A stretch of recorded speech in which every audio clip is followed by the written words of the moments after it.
at this right here. This is incredible.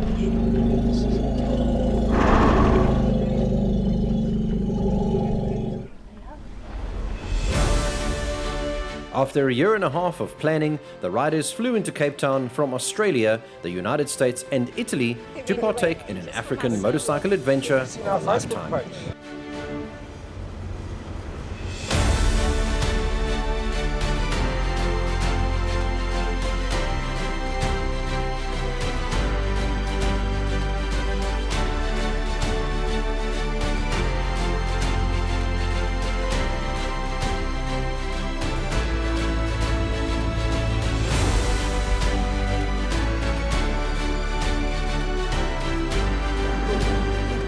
Cape Town. We've sorted your bikes out. We're quickly going to run through the bikes just to give you a heads up how we do the process.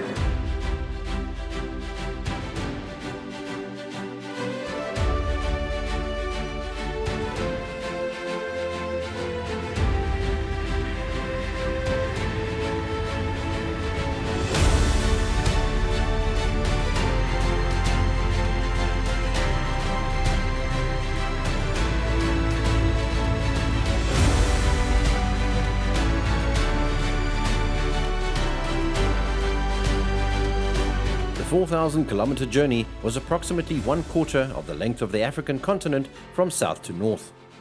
Riding a motorcycle across 4 countries in 14 days is no easy feat for both man and machine.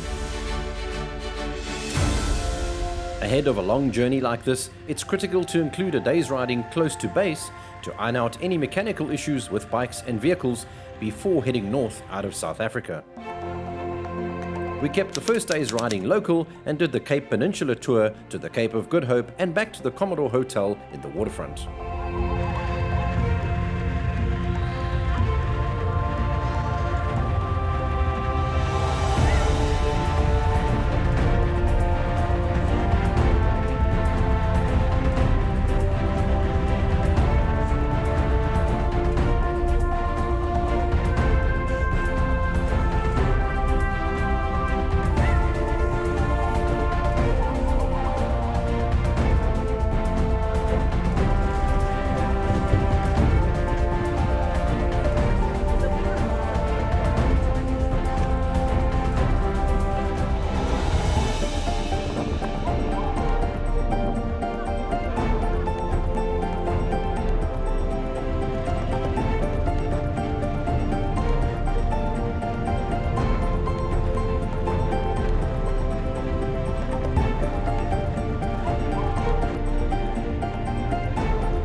The first day of our journey north towards Zimbabwe takes us 250 kilometers through the incredible Bainskloof Pass and through Ceres into the Cederberg Mountains for an overnight stay in the luxury tents at Cederberg Park. We also stopped for the final fuel stop at a little town called Okiep. It's after Ceres, after Vido Pass. It's our final fuel stop before.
There are over 2,500 Bushman rock art sites in the Cederberg region, some of which date back over 6,000 years. This is one of those accessible by the public at Stadsel Caves, estimated to be around 2,000 years old.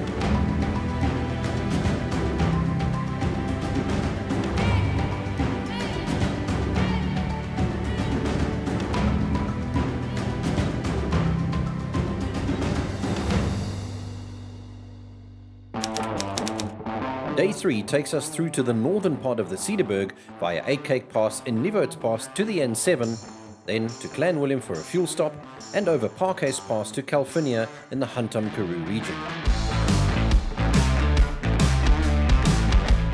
But first, we had to bleed the hydraulic clutch of the 1200 Super Tenere, which had been leaking fluid due to a stripped reservoir bolt. Yep. Hold it. Hold it. Hold there.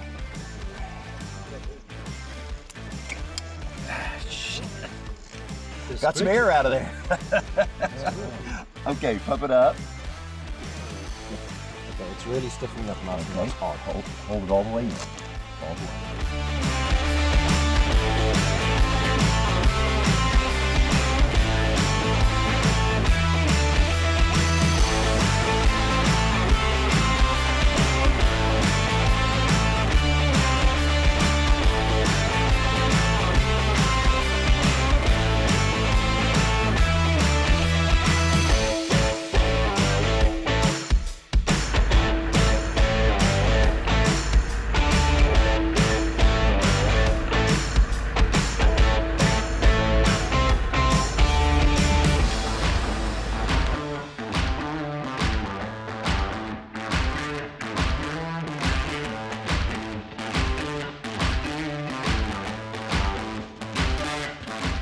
Here we are on the beautiful 8 Cake Pass in the Cederberg Mountains. Today is day number 3, and we're going to head through to the Algerian Valley, then split up to Nieuwoudts Pass and over to join the N7 to Klein Willem, do a refuel, then over Parkhuis Pass for a lunch stop, and then we're hitting the gravel all the way to Calvinia for this evening, and we're going to be in the heart of the Karoo in the Karoo for tonight's overnight stop at Blonarchy Guest House and Restaurant.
Being one step closer to the Namibian border, Day 4's route changed slightly due to the very sandy roads to Kliprand, west of Lorisfontein.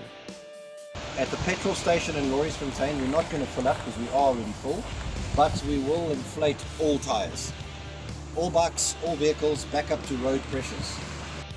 We decided to descend Van Ryn's Pass instead, taking us onto the N7 after Van Rynsdorp to fast-track our 268-kilometer journey to Okiep Country Hotel on the outskirts of Springbok. But there was an unfortunate surprise waiting for us at the top of Van Ryn's Pass. We started the day with an 80-kilometer stretch on the R355 gravel road between Calvinia and Lorisfontein.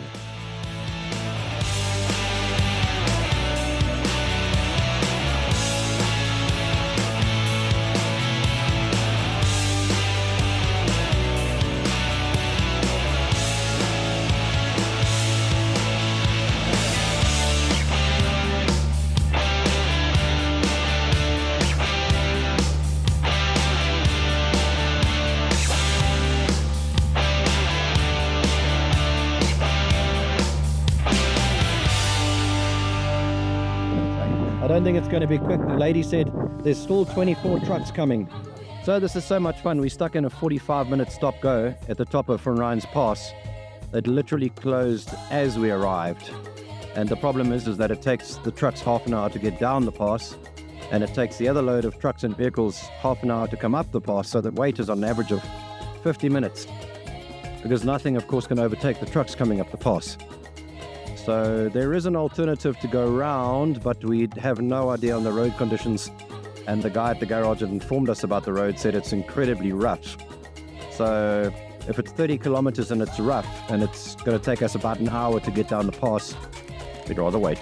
Sun cream, things to drink, patience, which I don't have a lot of. We lost about an hour at the stop-go on top of Van Ryn's Pass, and it was time to shift up a gear and crack on the N7 to Okiep. But 150 kilometers from Springbok, more surprises. One of the BMW 850 GS's blew its engine, as they do. Oil levels went from full to bone dry in less than 500 kilometers, causing the engine to seize. No warning light, no increase in engine temperature, it just seized. Thanks BMW. This is the reason we always have a support vehicle and a backup bike, a Japanese bike.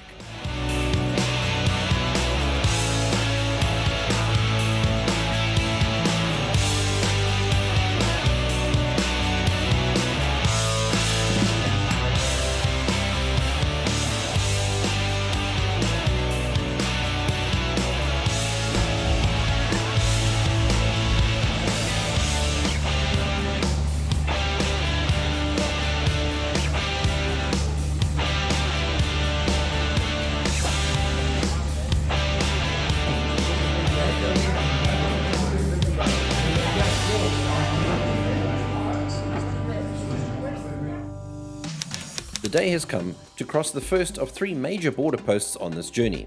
First, it was South Africa into Namibia at Fjolsdrift on the N7, 110 kilometers north of Okiep. Today is short, it's 180 odd kilometers to Canyon Lodge, Canyon Village, where we're staying. And our first major step, of course, is to get through the Namibian border as smooth as possible. Derek also had an issue with his BMW 850 GS leaking oil, so he swapped it out for the new Suzuki V-Strom 800E.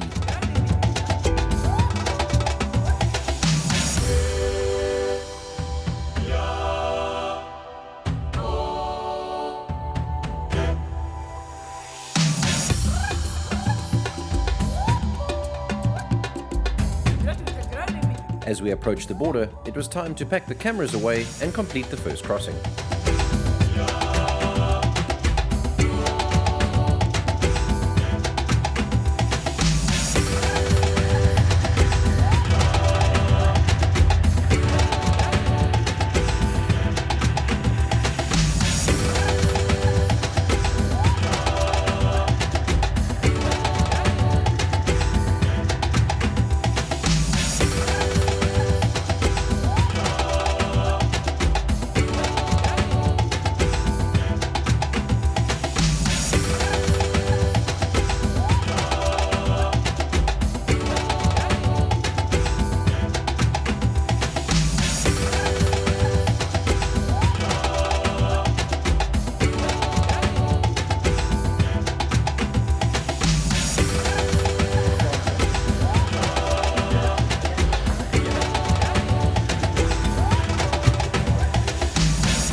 With the late afternoon shadows growing longer, the light was at its most spectacular.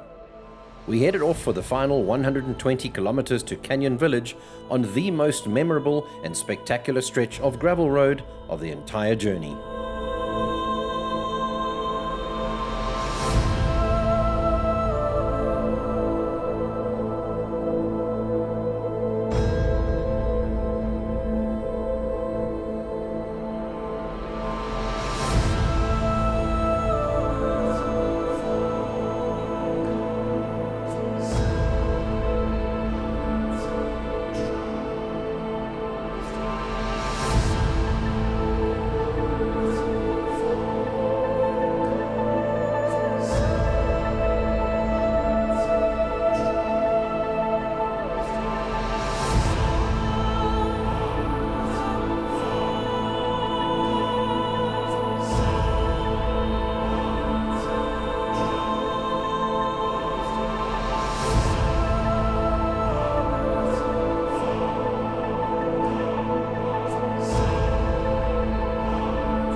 Rising before the sun, we climbed up on the rock formations above the lodge to take in the incredible landscape at sunrise.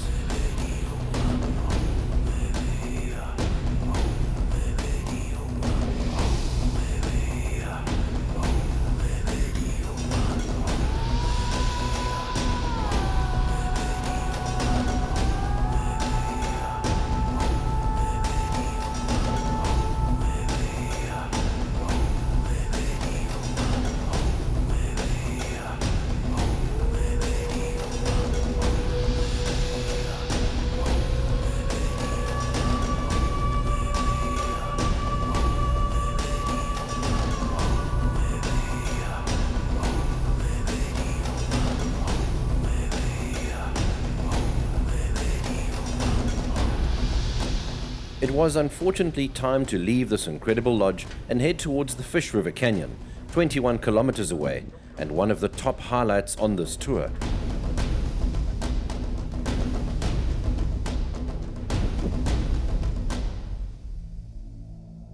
After a late checkout, day 6 takes us first to the Fishriver Canyon viewpoints, then a quick refuel and early lunch at the Canyon Roadhouse before heading north towards Keetmanshoop.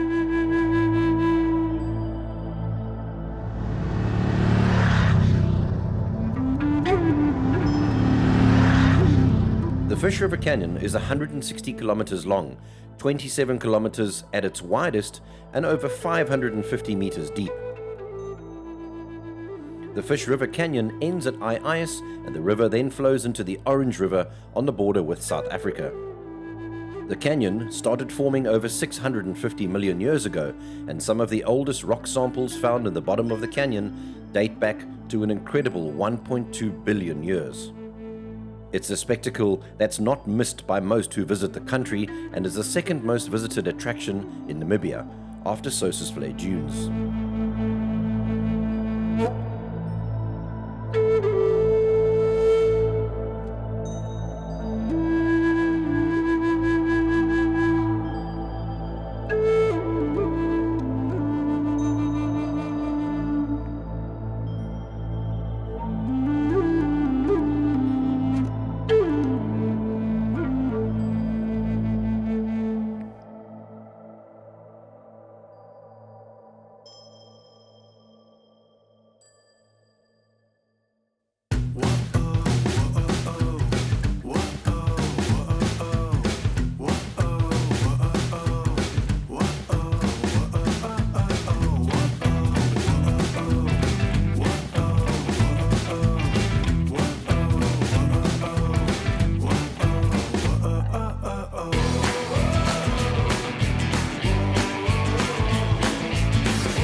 Canyon Roadhouse is the only fuel stop in the Fishriver region, and Noord-Oever on the SA-Namibian border was 180 kilometers back. We might not have made another 130 to Keetmanshoop if we didn't fill up here.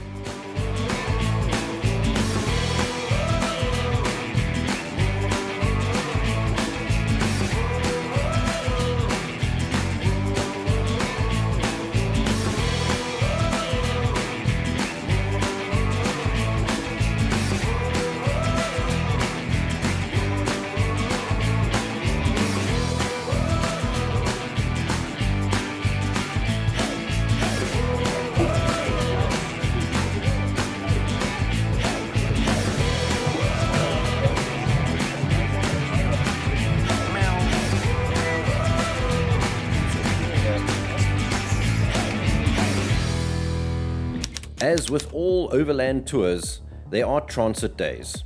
Hundreds of kilometers of featureless landscape along tarred roads just to get you to the next destination. Day 7 is such a day.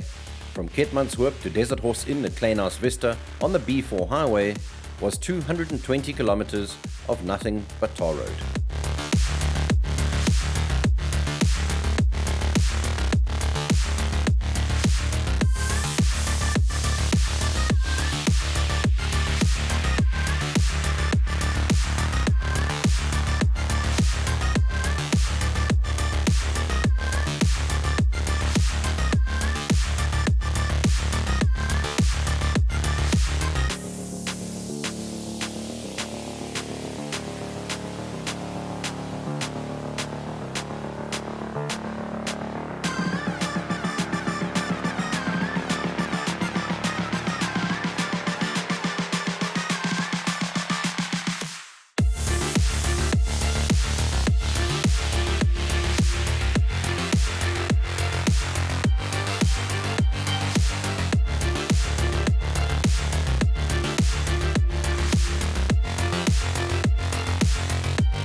They serve the best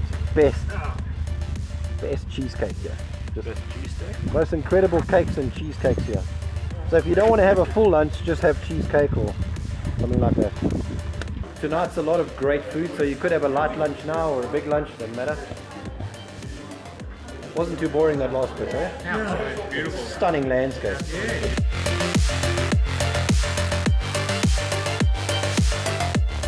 Before we checked into the Desert Horse Inn, we took a short 15-kilometer ride into the Kharoop region to see the feral horses. They are a common sight along the B4 highway just after Aus. One source of the origin of the feral horses is that the herd stems from the bombing of the Union of South Africa troops stationed in Kharoop in 1915. The horses scattered into the desert and have been living in these harsh conditions for over 100 years. Another theory is that there are remarkable similarities and markings on the horses from Emil Kreplin's stud farm at Kabub, just south of Aus, suggesting that some of the horses may have come from this region and integrated with the original horses from 1915.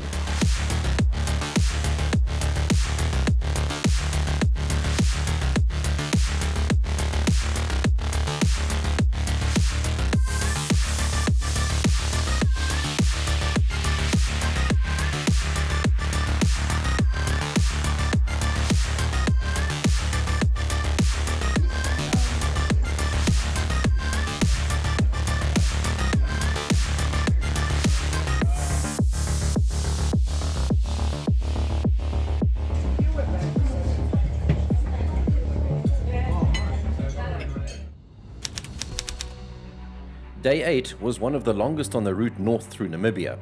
From Aus to Botany on the B4 highway, then the C14 gravel road to Helmeringhausen for a fuel stop, then Multihoor for a lunch stop, then the C19 to Mariental river chalets for an overnight stay. Multihoor would mark the end of the major gravel roads for this trip. It's tar for the rest of the journey to Windhoek and through Botswana to Victoria Falls.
Day 9 takes us a further 342 kilometers north on the B1 highway to Windhoek, the capital of Namibia.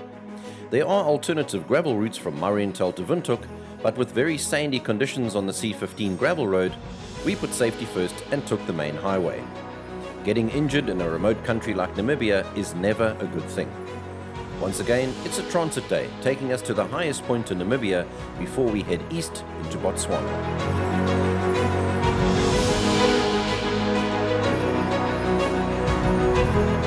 And we basically will just cruise at 120. As boring as it is, it's just to keep it safe.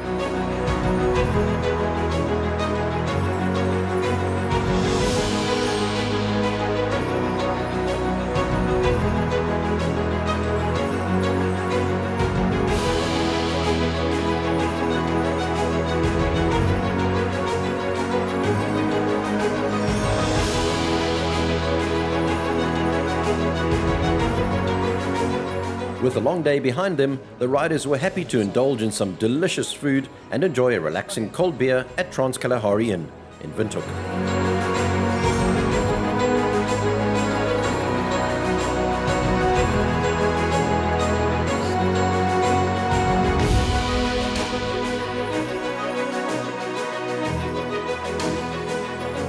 So we've made it to Windhoek, and we just passed halfway on our trip right now, and from tomorrow we start heading east into Botswana, up to Ghanzi and then up to Maun, and we've got 2 nights in Maun, so it gives us a full day in the Okavango Delta on the Mokoro canoes, and then we're crossing most of Botswana to Natta, then up to Elephant Sands Camp, and then the next day we finish our tour in Victoria Falls. It's been absolutely wonderful. The dirt was finished yesterday, and we pretty much hit the tar from Maltahua all the way up to Mariental, and today was Mariental to Windhoek only on the tar, and the rest of the overland trip is on tar as well. Everything's going absolutely fantastic. Bikes are amazing. Some of them are using a lot of oil, but that's okay.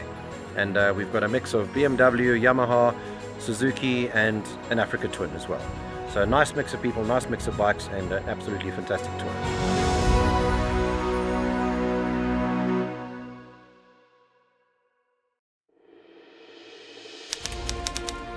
Day 10 was the longest riding day of the trip and took us east from Windhoek on the B6 highway to the Beitapos border post into Botswana.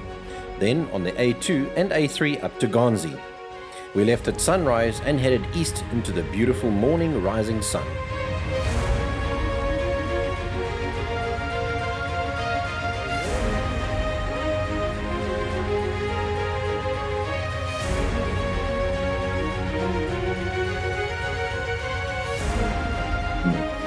Ready for Botswana.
No sooner had we entered Botswana and there was already livestock on the road. This is very common in Botswana: sheep, goat, horses, donkeys, cattle and occasional wildlife. In Botswana, you really have to focus on the roads. Let's not get started on the potholes, they were still to come.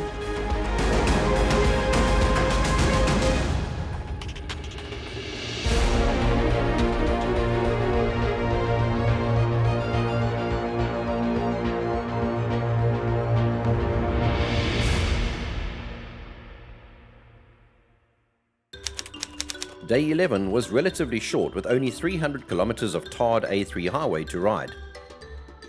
We had a 2-night stay booked at Island Safari Lodge in Maun, which gave us a full day off the motorcycles to explore the waterways of the Okavango Delta in the Mokoro canoes.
A very exciting morning here at Island Safari Lodge in Maun, Botswana. This morning we have our excursion into the Okavango Delta on Mokoros. So because we're in the dry season, the water has receded several kilometers. So it takes us about an hour on a very rough 4x4 track deep into the Okavango Delta, where we will meet our Mokoro operators, and from there it's 2 people per Mokoro, and we take the Mokoros right deep into the Delta, where we'll probably take a lunch on an island and then hop back in the Mokoros and come back to base. So it's a whole day out on the water in the Okavango Delta. The group is very, very excited. It's an amazing experience to be on the Okavango Delta, close up to hippos. Hopefully we see elephants in the water as well, herds of zebra, other antelope, and whatever else we can find in the Delta. The Okavango Delta was proclaimed a UNESCO World Heritage Site in 2016.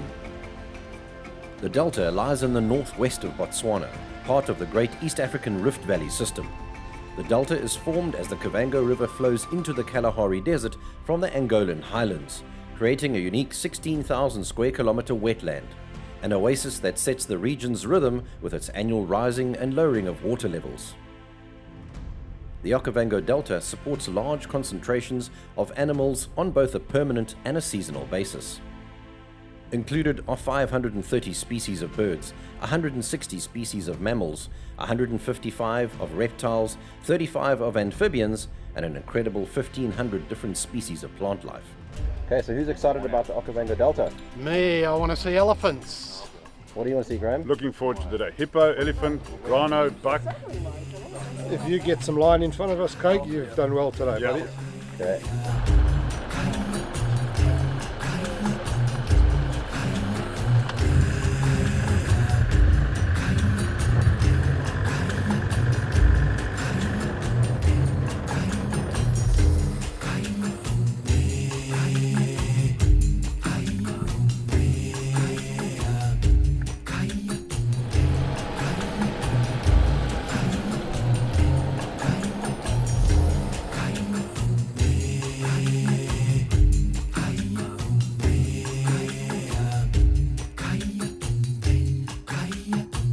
After an hour-long bumpy drive, we arrived at the Mokoro station. Following a quick safety briefing, we were allocated our polers and set off on the water.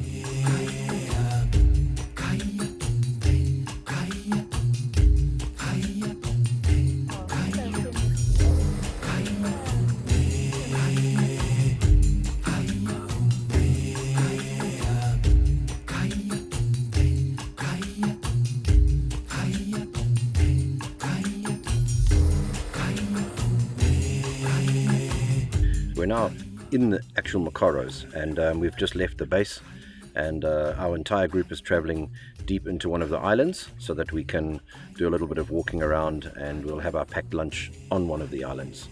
This is a really, really special moment, and certainly one of the highlights of the tour, and one of the things that you just have to do when you are in the Okavango Delta. After an hour, we disembarked the Mokoros and took a short hike on one of the small islands, followed by a picnic lunch and a visit from a lone bull elephant.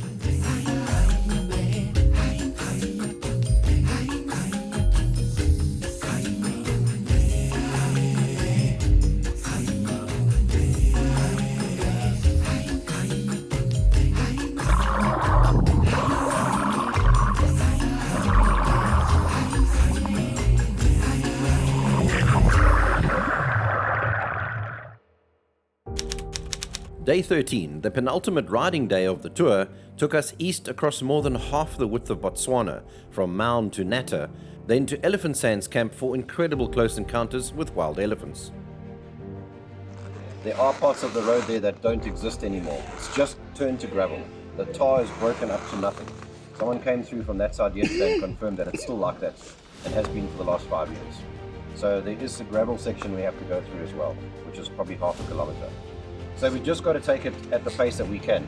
It's not a fast ride. I wish we could ride fast, but we have to keep to the speed limit, and we have to avoid all potholes.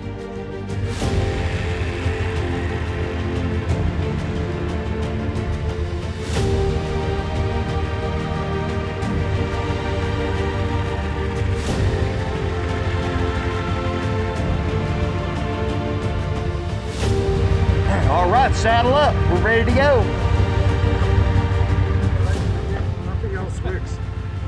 Let's go, blue peg. Good morning, let's go. Who's got the blue peg? It's out of play, it's gone. Oh yeah, they don't want to play. One more day though. Done. Done. Blue peg's gone, we threw it away. Aww. He was the last one. Hello. Stephen Wales. There we go.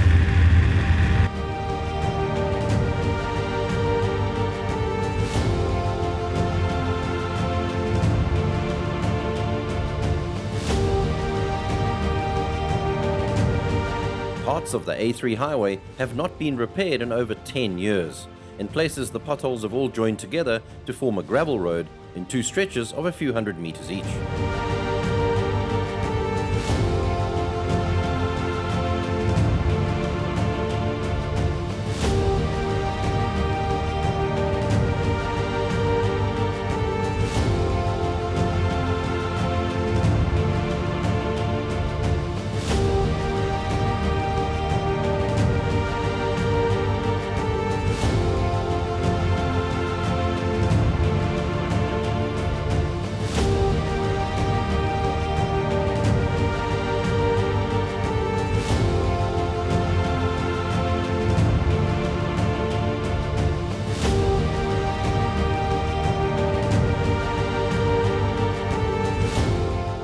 So motorcyclists coming through to Elephant Sands, you definitely want to take the left hard pack track going in.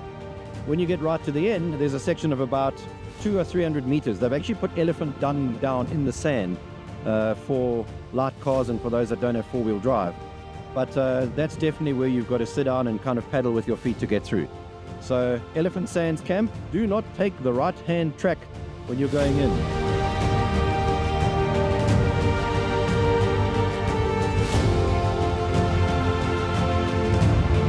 And then we discovered that the left-hand road also has a few sandy splits, which some of us took by mistake.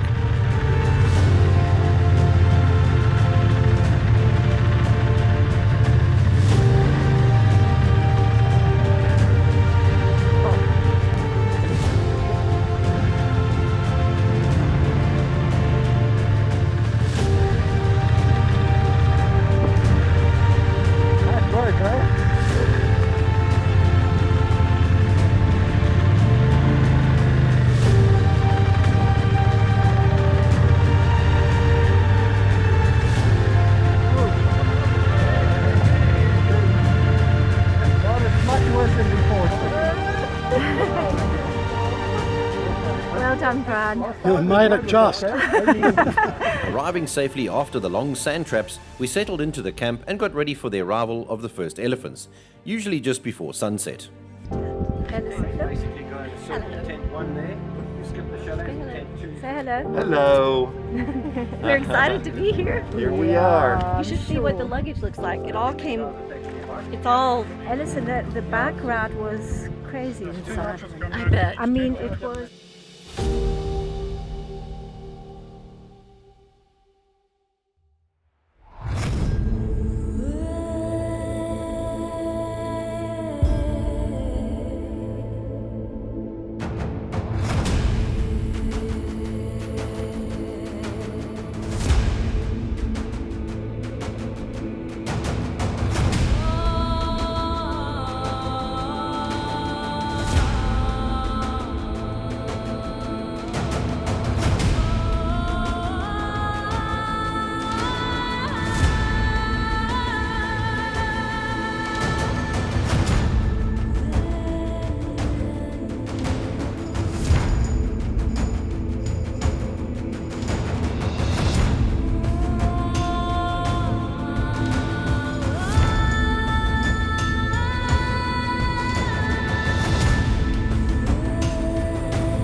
A lot of elephant sounds. Never seen it before. We were so close. And I'm now walking back to my tent by myself.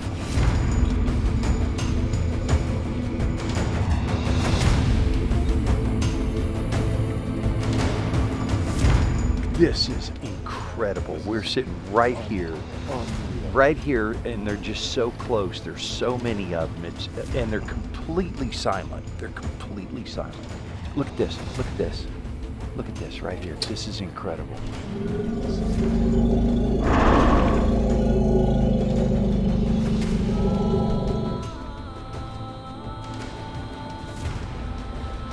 This made the trip right here.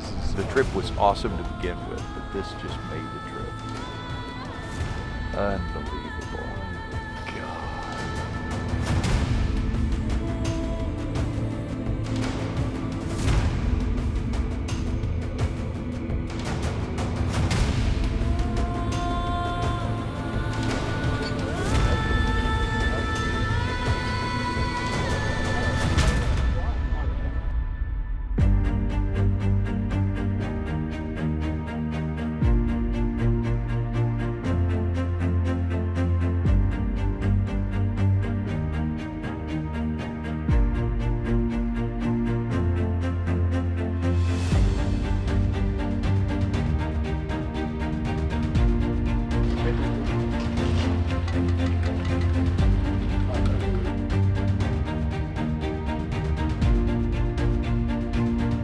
It's been going very, very well. I think Elephant Sands has certainly been a highlight. But I think all the way from Cape Town right through to today, today's our last day riding, it's been amazing. And like I said earlier this morning, one of the highlights have been the staff at all the venues that we've stayed at. They've been absolutely fantastic. So yeah, loving it, totally worthwhile, great trip. And sad, today's the last day, so it's coming to an end. Yeah, I think one of the highlights for me was coming through the Cederberg. It was stunningly beautiful, great passes, beautiful scenery, and the overnight stay was exceptional as well. A little chilly, but a really, really lovely stay. And then here we are right now at Elephant Sands, which is, I would say, the penultimate of the trip. It's been so lovely to see the elephant and what they do around the waterhole here all of yesterday afternoon and early hours of this morning. It was really lovely. We've had an incredible time at this particular location, especially our guests have loved it. It has been an absolute highlight of our trip. We are going to cross the border a little later into Zimbabwe, where we reach our final destination. We are there for 2 nights, and the big highlight for our clients is the fact that they get to visit Victoria Falls, which is, as I've mentioned before, I think a UNESCO World Heritage Site. The final riding day was upon us. A 324-kilometer non-stop day on the A33 highway from Elephant Sands to Kasane for lunch. We never take the rental motorcycles into Zimbabwe, as it makes the collection and return by truck to South Africa a logistical nightmare and very expensive. Instead, we shuttle the entire group across the border at Kazungula into Zimbabwe and to Shearwater village in the town of Victoria Falls.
On our final stretch on the A33 just before Pandamatango fuel stop, this happened.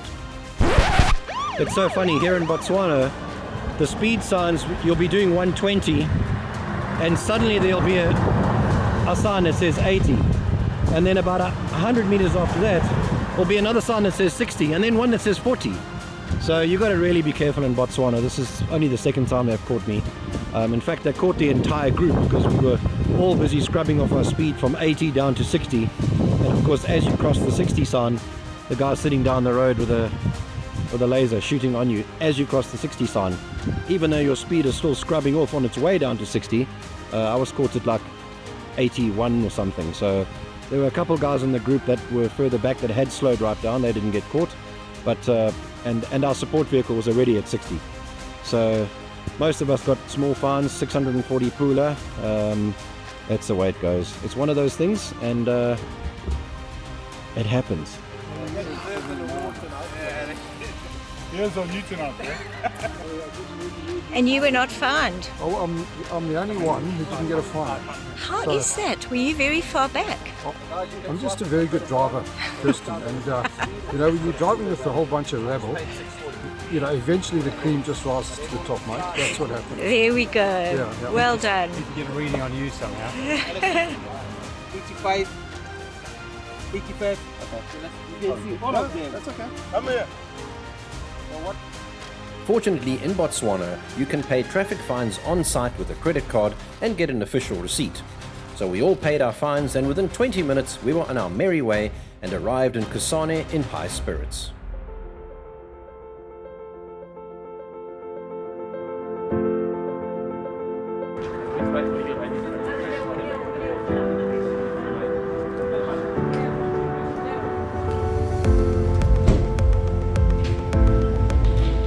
So the Cape Town to Victoria Falls trip is finally over. We are in Kasane at the moment, and we're just doing the bike handover. We're having lunch at Chobe River Lodge, and then we're going to be shuttled across into Zimbabwe and finally finishing at Shearwater village. So everyone's in high spirits, a couple of thrills and spills, no injured bikers, nobody got any serious damage to bikes, so everything should go smoothly. The trip is done. What a great successful tour. Lots and lots of happy bikers, lots of happy people. But it's not over yet. We still have to go to Victoria Falls for 2 days, and then we're going to make our way back to Cape Town, and all the internationals are then flying from Livingston and from Vic Falls back to their respective countries of Australia, United States and Italy.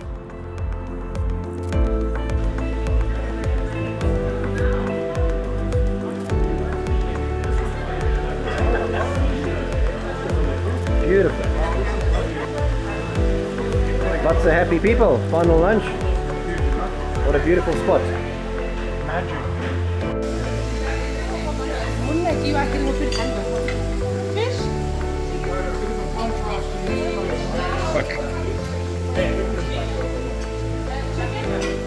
Whilst the group enjoyed a delicious lunch at Chobe River Lodge, the return driver started loading their motorcycles for their long journey back to Cape Town by trailer. The happy clients travelled by bus to Victoria Falls, approximately 75 kilometres, and Kirsten, Mark and I travelled in our support vehicle through into Zimbabwe and met the group at Shearwater Village in the town of Victoria Falls.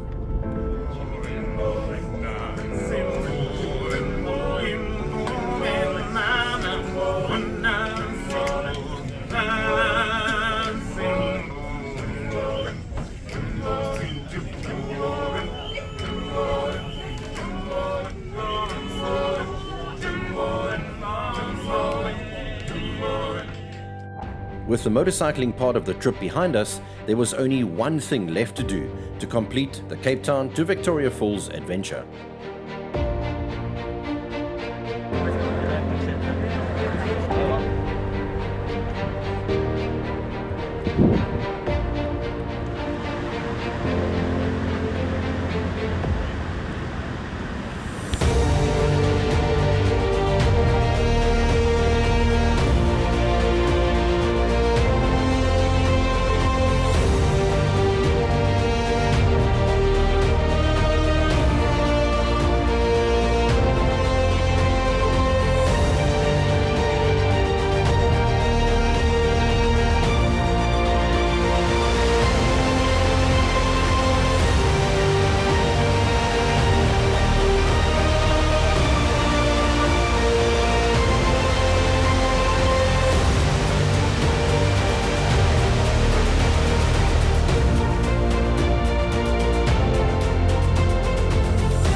In Zimbabwe and you have the opportunity to fly a helicopter over Victoria Falls, it's only $175 US, which might be a little bit expensive, but it is the most incredible experience.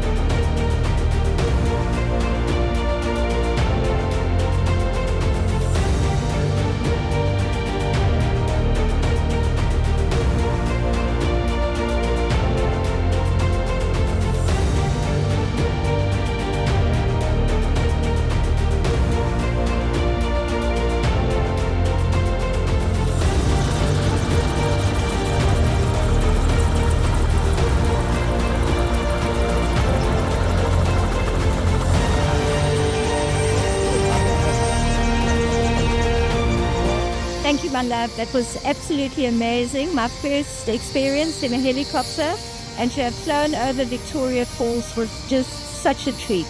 An aerial view of this incredible site was just phenomenal.